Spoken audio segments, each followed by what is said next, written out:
नमस्कार दोस्तों, Bihar board matric परीक्षा 2027 के लिए वायरल क्वेश्चन पेपर लेके आ गए हैं सोशल साइंस का, यानी कि सामाजिक विज्ञान का बिल्कुल वायरल पेपर है। 100% पूरा रट लीजिएगा। 2027 मैट्रिक परीक्षा में सेम यही पेपर आएगा, same to same paper viral हो चुका, आप लोग देख सकते हैं। विषय कोड भी मिला सकते हैं। 80 को ऑब्जेक्टिव रहेगा, 32 को सब्जेक्टिव रहेगा, टोटल 112 प्रश्न रहेगा। 2 घंटा 45 मिनट का आपको समय मिलेगा। टोटल पूर्णांक जो है 80 मार्क का रहेगा। बिल्कुल वायरल पेपर है, पूरा रट लीजिएगा। मैं 100% गारंटी ले रहा हूँ कि एग्जाम में आएगा। नहीं आएगा तब आप लोग कहिएगा। 1 से 80 ऑब्जेक्टिव प्रश्न रहेगा, 1 से 80 तक। मात्र आपको 40 ऑब्जेक्टिव ही बनाना है। चलिए हम फटाफट सभी का आंसर आपको बताते जाते हैं, आप लोग पूरा रटते जाइएगा। बिल्कुल वायरल हो चुका है, एग्जाम में नहीं आएगा तब आप लोग कहिएगा, ठीक ना। कारण निम्न में से कौन राष्ट्रीय राजनीतिक दल नहीं है? राष्ट्रीय राजनीतिक दल नहीं है तो राष्ट्रीय राजनीतिक दल जो है बहुजन समाज पार्टी नहीं है। डी राइट आंसर हो जाएगा, याद कर लीजिएगा। बिल्कुल सामाजिक विज्ञान का पेपर वायरल हो चुका है, पूरा रट लेना, नहीं तो बाद में पछताओगे और बाद में पछताने से कोई फायदा नहीं होगा। अभी समय है, पूरा रट लेना है। कर आज़ादी के समय से ही किस देश में सरकार का लोकतांत्रिक स्वरूप है? तो याद रखिएगा भारत। भारत इसका राइट आंसर हो जाएगा, डी करेक्ट आंसर हो जाएगा। बिल्कुल रटते चलिएगा, एक एक प्रश्न आपके लिए महत्वपूर्ण है। 3 नंबर प्रश्न कह रहा है कि निम्न में से किसने कहा कि धर्म को कभी भी राजनीति से अलग नहीं किया जा सकता है? तो याद रखिएगा महात्मा गांधी ने कहा। बी राइट आंसर हो जाएगा। चलिए नेक्स्ट प्रश्न देखिए, 4 नंबर कह रहा है तारी विरोधी आंदोलन निम्न में से किस राज्य से शुरू किया गया? तारी विरोधी आंदोलन जो है आंध्र प्रदेश से शुरू किया गया, याद रखिएगा। सी राइट आंसर हो जाएगा। चलिए नेक्स्ट प्रश्न देखिए, 5 नंबर का रहा है साइकिल किस राजनीतिक दल का चुनाव चिन्ह है? साइकिल जो है समाजवादी पार्टी का चुनाव चिन्ह है, याद रखिएगा। बी राइट आंसर हो जाएगा। नेक्स्ट प्रश्न 6 नंबर का रहा है संविधान का अनुच्छेद 40 किससे संबंधित है? संविधान का अनुच्छेद 40 किससे संबंधित है? तो स्थानीय स्वशासन से संबंधित है। सी राइट आंसर हो जाएगा, याद कर लीजिएगा। अगला प्रश्न देखिए 7 नंबर, बिल्कुल 2027 मैट्रिक परीक्षा में सेम यही सब प्रश्न आएगा, पूरा रट लीजिएगा। 7 नंबर प्रश्न कर रहा है वेस्ट इंडीज में संघ की स्थापना कब की गई? तो 1958 में की गई। ए राइट आंसर हो जाएगा। चलिए नेक्स्ट प्रश्न देखिए, एग्जाम में नहीं आएगा तो जो मन करे सो आप कमेंट में लिख सकते हैं, ठीक है ना। वो आप पे डिपेंड करता है, अगर एग्जाम में नहीं आया तब, ठीक ना। चलिए अगला प्रश्न देखिए, कह रहा है निम्नलिखित में से कौन संघों के एक साथ आने का उदाहरण नहीं है? तो स्विट्जरलैंड हो जाएगा। सी राइट आंसर हो जाएगा। नेक्स्ट प्रश्न देखिए 9 नंबर का निम्न में से कौन भारतीय बहुराष्ट्रीय कंपनी है? भारतीय बहुराष्ट्रीय कंपनी फोर्ड मोटर्स है। डी राइट आंसर हो जाएगा। चलिए अगला प्रश्न देखिए 10 नंबर का है प्रत्यक्ष विदेशी निवेश का सर्वाधिक लाभ किस क्षेत्र को मिला है? तो सेवा क्षेत्र को मिला है। सी राइट आंसर हो जाएगा। अगला प्रश्न देखिए 11 नंबर, बिल्कुल वायरल हो चुका है पेपर सोशल साइंस का। कह रहा वैश्वीकरण का नकारात्मक प्रभाव निम्न में से किस क्षेत्र में देखा गया है? तो कृषि एवं ग्रामीण क्षेत्र में देखा गया है। ए राइट आंसर हो जाएगा। चलिए नेक्स्ट प्रश्न देखिए 12 नंबर प्रश्न कह रहा है कि गरीबी रेखा निर्धारण हेतु ग्रामीण क्षेत्रों के लिए प्रति व्यक्ति प्रतिदिन न्यूनतम कितनी कैलोरी निर्धारित की गई है? तो 2400 कैलोरी। सी राइट आंसर हो जाएगा। चलिए अगला प्रश्न देखिए 13 नंबर का निम्न में से कौन कृषि आधारित उद्योग नहीं है? कृषि आधारित उद्योग सीमेंट उद्योग नहीं है। सी राइट आंसर हो जाएगा। अगला प्रश्न देखिए 14 नंबर का कि poverty and un British rule in India नामक पुस्तक किसने लिखी? तो दादा भाई नौरोजी ने लिखी। बी राइट आंसर हो जाएगा। अगला प्रश्न देखिए 15 नंबर का है, निम्न में से किस विधि के अंतर्गत उत्पादित अंतिम वस्तुओं के मूल्य को जोड़कर राष्ट्रीय आय की गणना की जाती है? तो मूल्य योग विधि। मूल्य योग विधि सी राइट आंसर हो जाएगा। याद करते चलिएगा, बिल्कुल वायरल हो चुका है। 16 नंबर का है, क्षेत्रीय ग्रामीण बैंक की स्थापना कब की गई? तो 1975 में की गई। ए राइट आंसर हो जाएगा। चलिए अगला प्रश्न देखिए 17 नंबर का है कि भारत में रेलवे और टेलीग्राफ लाइन की शुरुआत किसके शासनकाल में हुई? तो लॉर्ड डलहौजी के शासनकाल में हुई। बी राइट आंसर हो जाएगा। अगला प्रश्न देखिए 18 नंबर का है, महात्मा गांधी के राजनीतिक गुरु कौन थे? तो महात्मा गांधी के राजनीतिक गुरु गोपाल कृष्ण गोखले थे। सी राइट आंसर हो जाएगा। अगला प्रश्न 19 नंबर का है कि चौरी चौरा हत्याकांड के बाद किस आंदोलन को स्थगित कर दिया गया? तो चौरी चौरा हत्याकांड के बाद जो है वो सहयोग आंदोलन को स्थगित कर दिया गया था। ए राइट आंसर हो जाएगा। चलिए अगला प्रश्न देखिए 20 नंबर का है कि लाल कुर्ती नामक संगठन का गठन किसने किया? तो खान अब्दुल गफ्फार खान ने किया। बी राइट आंसर हो जाएगा।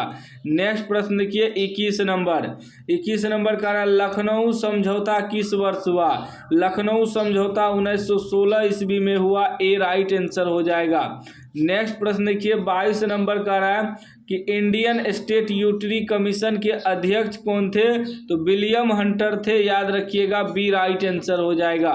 नेक्स्ट प्रश्न 23 नंबर का है, सुएज नहर को कब खोला गया? सुएज नहर को 1869 ईस्वी में खोला गया। बी राइट आंसर हो जाएगा। अगला प्रश्न देखिए 24 नंबर का है, भारत में प्रथम सूती वस्त्र उद्योग कहाँ स्थापित किया गया? तो कोलकाता में स्थापित किया गया। सी राइट आंसर हो जाएगा। नेक्स्ट प्रश्न 25 नंबर का है, इन्नौर बंदरगाह कहाँ स्थित है? तो इन्नौर बंदरगाह तमिलनाडु में स्थित है। बी राइट आंसर हो जाएगा। अगला प्रश्न 26 नंबर का है, कहलगांव तापीय विद्युत केंद्र किस जिला में अवस्थित है? तो भागलपुर जिला में अवस्थित है। ए राइट आंसर हो जाएगा। नेक्स्ट प्रश्न देखिए 27 नंबर का है, निम्न में से कौन प्राकृतिक आपदा नहीं है? तो प्राकृतिक आपदा जो है आतंकवाद नहीं है। सी राइट आंसर हो जाएगा। नेक्स्ट प्रश्न 28 नंबर का है, कृष्णराज सागर बांध किस नदी पर बना है? तो कावेरी नदी पर बना है। सी राइट आंसर हो जाएगा। अगला प्रश्न 29 नंबर का है, भूकंप की लहरें कहाँ से उत्पन्न होती है? तो अधिकेंद्र से उत्पन्न होती है। बी राइट आंसर हो जाएगा। चलिए अगला प्रश्न देखिए 30 नंबर का है, निम्न में से भूकंप तरंग मापन यंत्र कौन है? तो सिस्मोग्राफ हो जाएगा। सिस्मोग्राफ यानी कि बी राइट आंसर हो जाएगा। अगला प्रश्न 31 नंबर का है, कृषि सुखाड़ होता है? कृषि सुखाड़ जल के अभाव में होता है। ए राइट आंसर हो जाएगा। चलिए अगला प्रश्न देखिए 32 नंबर का है, निम्न में से कौन सा क्षेत्र भूकंप या सुनामी से अधिक प्रभावित होता है? तो इनमें से सभी हो जाएगा। वलित पर्वत के क्षेत्र, भूपटलीय दरार के क्षेत्र और महासागरीय गर्त, इनमें से सभी हो जाएगा। डी आपका राइट आंसर हो जाएगा। उसके बाद देखिए 33 नंबर प्रश्न कर रहा है, कैगा परमाणु विद्युत गृह किस राज्य में स्थित है? तो कर्नाटक में स्थित है। बी राइट आंसर हो जाएगा। नेक्स्ट प्रश्न देखिए 34 नंबर का है, भारत के किस राज्य में सौर ऊर्जा के विकास की सर्वाधिक संभावनाएं हैं? तो राजस्थान। सी राइट आंसर हो जाएगा। नेक्स्ट प्रश्न देखिए 35 नंबर, निम्न में से कौन रोपण फसल का उदाहरण है? तो रोपण फसल का उदाहरण इनमें से सभी हो जाएगा। रबर भी हो जाएगा, चाय भी हो जाएगा, गन्ना भी हो जाएगा। तो याद रखिएगा। अगला प्रश्न 36 नंबर 36 का है, निम्न में से कौन दलहनी फसल वायुमंडलीय नाइट्रोजन का स्थिरीकरण नहीं करती है? तो राजमा। डी राइट आंसर हो जाएगा। नेक्स्ट प्रश्न देखिए 37 नंबर का है, भारत में बफर स्टॉक कौन बनाता है? तो बफर स्टॉक जो है भारतीय खाद्य निगम बनाता है। ए राइट आंसर हो जाएगा। चलिए अगला प्रश्न देखिए 38 नंबर का रहा है, भारतीय लोहा और इस्पात कंपनी कहाँ स्थापित किया गया? तो दुर्गापुर में स्थापित किया गया, बी राइट आंसर हो जाएगा। नेक्स्ट प्रश्न देखिए 39 नंबर का रहा है, मध्य रेलवे का मुख्यालय कहाँ स्थित है? तो मुंबई में स्थित है, बी राइट आंसर हो जाएगा। अगला प्रश्न 40 नंबर, कौन सा राष्ट्रीय जलमार्ग इलाहाबाद को हल्दिया से जोड़ता है? तो राष्ट्रीय जलमार्ग संख्या 1, ए राइट आंसर हो जाएगा। चलिए अगला प्रश्न देखिए 41 नंबर का रहा है, फ्रांसीसी क्रांति कब हुई? फ्रांसीसी क्रांति 1789 ईस्वी में हुई, ए राइट आंसर हो जाएगा। नेक्स्ट प्रश्न 42 नंबर का रहा है, मैजिनी का संबंध किस संगठन से था? मैजिनी का संबंध जो था कार्बोनरी से था, बी राइट आंसर हो जाएगा। अगला प्रश्न 43 नंबर का रहा, राष्ट्रीय आंदोलन का केंद्र जेना विश्वविद्यालय कहाँ स्थित है? तो जर्मनी में, बी राइट आंसर हो जाएगा। नेक्स्ट प्रश्न 44 नंबर का है कि कोसूथ का संबंध किस देश से है? कोसूथ का संबंध जो है हंगरी से है, डी राइट आंसर हो जाएगा। नेक्स्ट प्रश्न 45 नंबर का है, रूस में प्रतिनिधित्वात्मक संस्था ड्यूमा का गठन कब हुआ? तो 1905 ईस्वी में हुआ, सी राइट आंसर हो जाएगा। अगला प्रश्न देखिए 46 नंबर का है, किस संधि के तहत रूस प्रथम विश्व युद्ध से बाहर हो गया? तो पेरिस की संधि के तहत, डी राइट आंसर हो जाएगा। नेक्स्ट प्रश्न 47 का है, वैज्ञानिक समाजवाद का जनक किसे माना जाता है? तो कार्ल मार्क्स को माना जाता है, सी राइट आंसर हो जाएगा। अगला प्रश्न 48 का है, निम्न में से क्या पोट्सडम की घोषणा का उद्देश्य था? तो जर्मनी का एकीकरण, डी राइट आंसर हो जाएगा। अगला प्रश्न 49 नंबर का है, निम्न में कौन सा खाता विशेष रूप से व्यापारियों के लिए है? तो चालू जमा, बी राइट आंसर हो जाएगा। अगला प्रश्न देखिए 50 का है, मनरेगा कार्यक्रम की शुरुआत किस राज्य से हुई? तो आंध्र प्रदेश से हुई, डी राइट आंसर हो जाएगा। नेक्स्ट प्रश्न 51 का है, औद्योगिक उत्पादों की गुणवत्ता सुनिश्चित करने के लिए किस मानक चिन्ह का प्रयोग किया जाता है? तो ISI मार्क का, सी राइट आंसर हो जाएगा।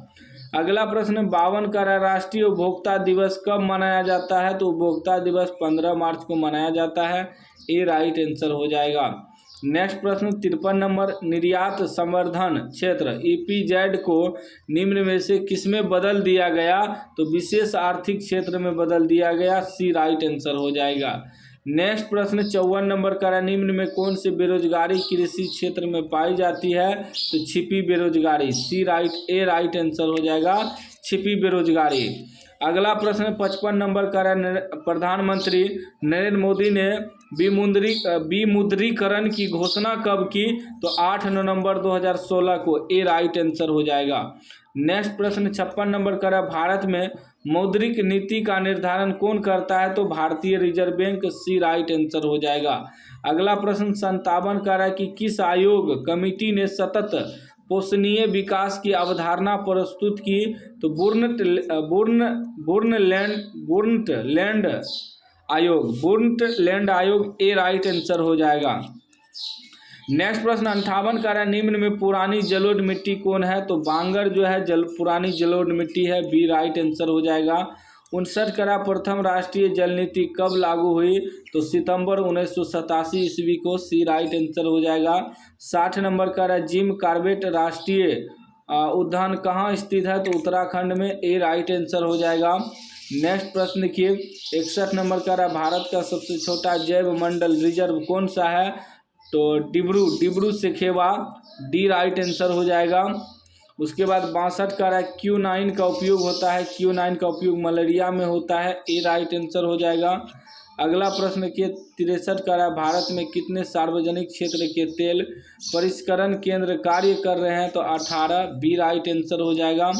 नेक्स्ट प्रश्न 64 का, भारत के प्रथम जल विद्युत संयंत्र की स्थापना कहाँ की गई? तो शिव समुद्रम में, ए राइट आंसर हो जाएगा। अगला प्रश्न देखिए 65 नंबर का है कि निम्नलिखित में से किस समुदाय ने ब्रुसेल्स में बहुमत का गठन किया? तो डच भाषी समुदाय, बी राइट आंसर हो जाएगा। अगला प्रश्न देखिए 66 नंबर का है कि सरकार के उच्च और निम्न स्तरों के बीच शक्तियों के विभाजन को कहा जाता है? ऊर्ध्वाधर वितरण कहा जाता है, सी राइट आंसर हो जाएगा। नेक्स्ट प्रश्न 67 का है कि निम्न में कौन नगर निगम का प्रमुख है? तो महापौर जो है नगर निगम का प्रमुख है, डी राइट आंसर हो जाएगा। 68 नंबर का है कि निम्न में कौन सा विषय समवर्ती सूची में शामिल है? तो शिक्षा जो है समवर्ती सूची में शामिल है, डी राइट आंसर हो जाएगा। 69 नंबर का है राष्ट्रवादियों और यूके सरकार के बीच कब समझौता हुआ? तो 1998 में समझौता हुआ, सी राइट आंसर हो जाएगा। उसके बाद 70 नंबर का है नेपाल के किस राजा ने प्रजातांत्रिक शासन को स्वीकार करने से इनकार कर दिया? तो राजा महेंद्र, याद रखिएगा, डी राइट आंसर हो जाएगा। 71 नंबर का है समकालीन विश्व में सरकार का सबसे लोकप्रिय रूप क्या है? तो अधिनायकवाद, सी राइट आंसर हो जाएगा। सॉरी डी हो जाएगा लोकतंत्र, डी राइट आंसर हो जाएगा। 72 का है कि निम्न में से किस देश में एक दलीय प्रणाली है? तो बी राइट आंसर हो जाएगा, चीन में। उसके बाद देखिए 73 का है कि 1921 में सरकार द्वारा गठित राजस्व आयोग के अध्यक्ष कौन थे? तो जे.एम. किन्स थे, बी राइट आंसर हो जाएगा। अगला प्रश्न 74 का है भारत में प्रथम औद्योगिक नीति की घोषणा कब हुई? तो 1948 में, ए राइट आंसर हो जाएगा। अगला प्रश्न देखिए 75 का है 1929 की आर्थिक मंदी का सबसे बुरा असर किस देश पर पड़ा? तो अमेरिका पर पड़ा, बी राइट आंसर हो जाएगा। नेक्स्ट प्रश्न 76 का है उद्योत्तर पुनर्निर्माण के लिए पैसे का इंतजाम करने हेतु किस संस्था का गठन हुआ? तो अंतर्राष्ट्रीय मुद्रा कोष का गठन हुआ, ए राइट आंसर हो जाएगा। अगला प्रश्न देखिए 77 का रहा कि यूरोपीय आर्थिक संघ की मुद्रा क्या है? तो यूरो है, याद रखिएगा, डी राइट आंसर हो जाएगा। 78 का रहा न्यू इंडिया समाचार पत्र को किसने शुरू किया? तो एनी बेसेंट ने शुरू किया, बी राइट आंसर हो जाएगा। 79 नंबर का रहा कि वियना कांग्रेस का मुख्य उद्देश्य क्या था? तो मुख्य उद्देश्य था राजतंत्रों को पुनः स्थापित करना, सी राइट आंसर हो जाएगा। 80 नंबर का रहा कि सिकंदर कहाँ का निवासी था? सिकंदर यूनान का निवासी था, सी राइट आंसर हो जाएगा। तो मैंने आपको सोशल साइंस का 80 में 80 वायरल ऑब्जेक्टिव बता दिया है VVI। चैनल को आप लोग सब्सक्राइब कर लीजिए और घंटी को दबा के ऑल कर लीजिए। सभी विषय का वायरल क्वेश्चन पेपर मिलेगा इस चैनल पे।